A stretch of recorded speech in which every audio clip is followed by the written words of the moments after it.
Olá, você que chegou até aqui para ouvir o meu áudio aqui no meu canal. E hoje o tema é imigrante. Será que é fácil imigrar? Ser estrangeiro é um tema muito delicado para quem?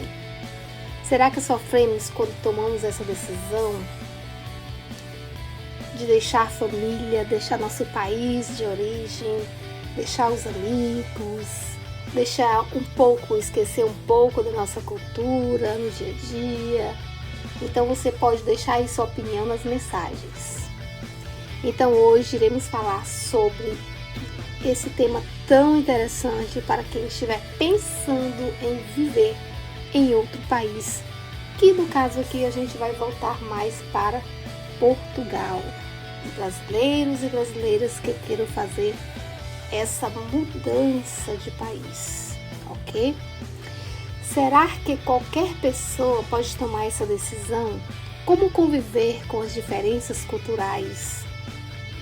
O tema é bem interessante para você que chegou até aqui e deseja mais informações sobre isto.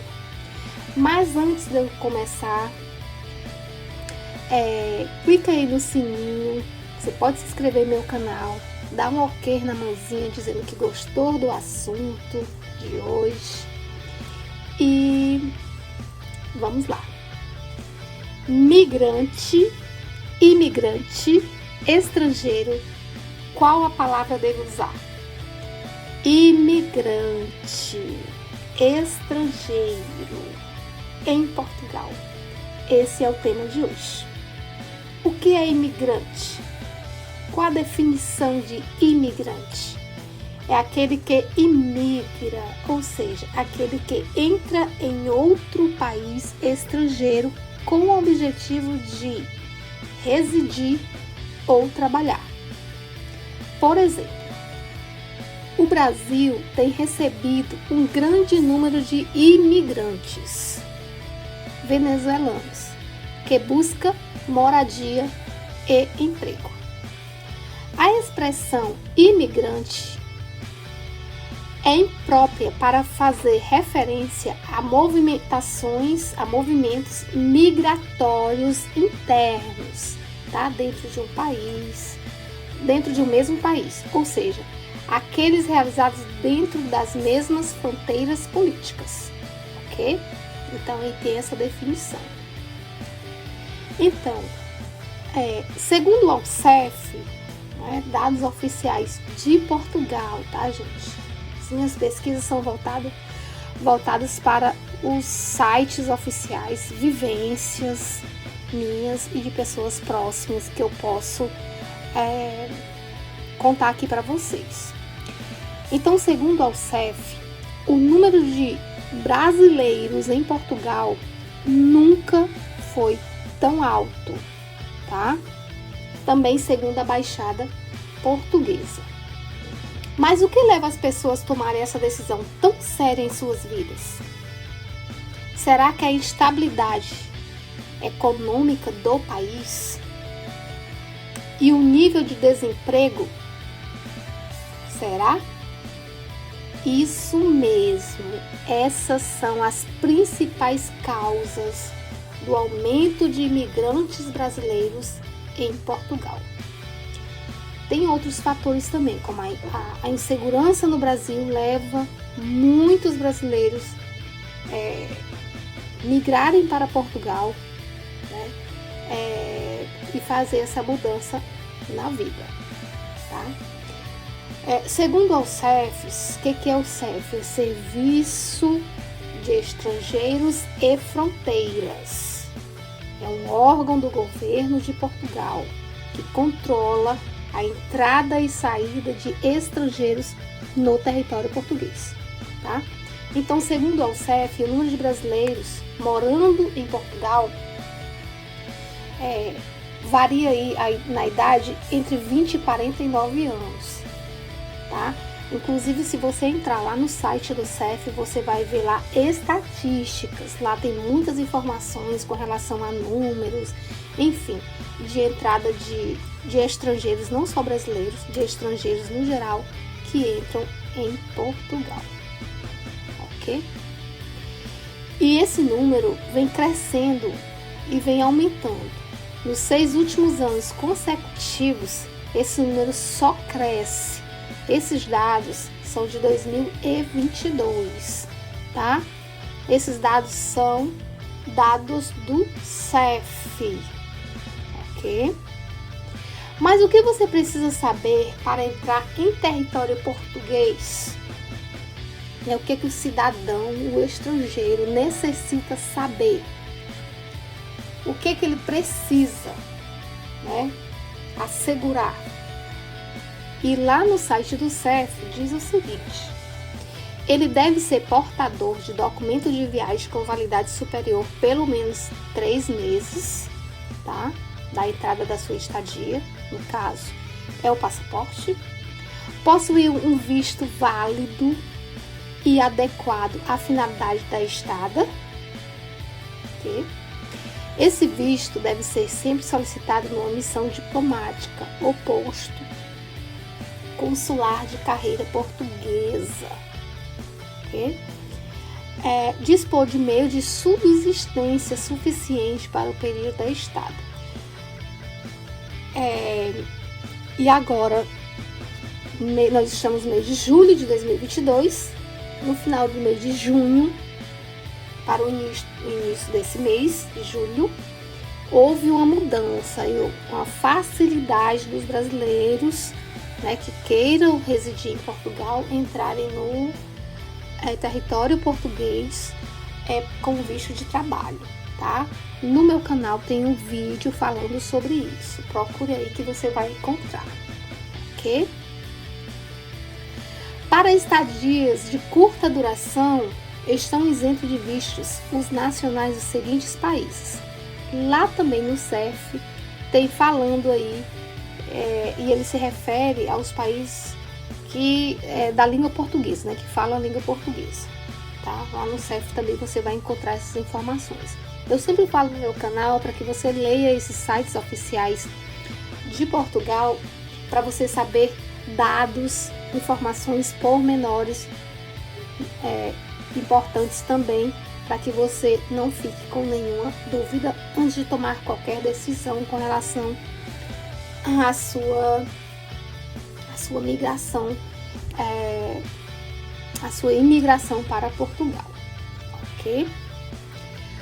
Os pedidos de visto, ele pode ser de curta duração, pode ser para residência por tempo determinado, pode ser para estudo. Também eu falo em outros áudios que tem vários tipos de vistos, tá bom? Para o visto de residência, por exemplo, lá no CEF, eles dão todas as orientações de como você conseguir o visto para residência, o visto para estudante.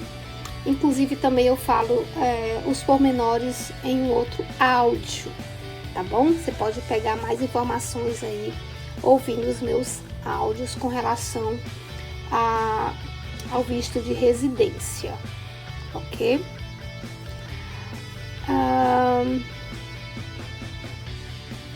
Para o visto de residência, só são concedidos visto de residência de estada temporária e de curta duração a nacionais de estados terceiros que preenchem as seguintes condições gerais: não tenham sido sujeitos a uma medida de afastamento do país, ou seja, se você não tiver sido convidado a deixar o território, né, português, claro, não estejam indicados para defeitos de não admissão do CEF, que é o Sistema Integrado de Informações, né, de Estrangeiros, tá?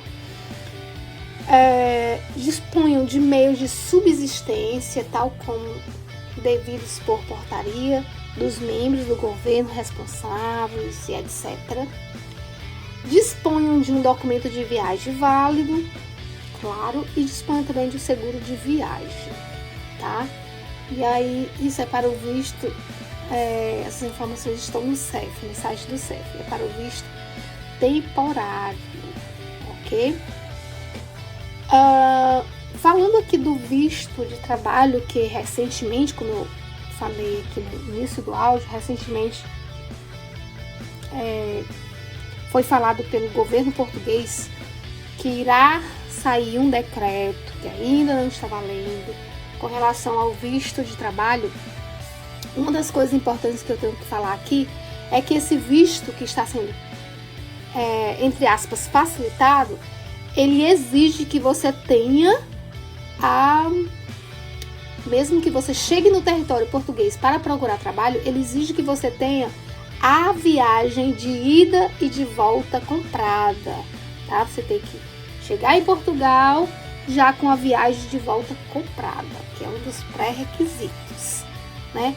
E aí, se você conseguir um trabalho por mais tempo do que o que você esperava, e seu contrato de trabalho for renovado, como é que você vai fazer com a TAP, não é? Para você ser ressarcido, ou colocar uma data posterior à sua estadia de trabalho no país, aí é um assunto muito delicado, porque a TAP não vai entender que você teve esses pormenores e que a sua passagem terá que ser o valor devolvido, por exemplo. E aí vai ficar difícil você resolver esse probleminha, tá bom? Mas um dos pré-requisitos é que você tenha passagem ida e volta, tá? Comprada, ok? Também tem o visto de aposentados, né? E aí é outro tipo de visto. O pedido de visto é apresentado junto ao posto consulado do país de residência habitual. Ou seja, você também pode solicitar, por exemplo, quem está no Brasil, que queira um determinado visto, que já tem informações, os pormenores, já você recebeu orientações o suficiente para requerer esse visto junto ao consulado no Brasil. Então você pode chegar em Portugal já com esse visto, né?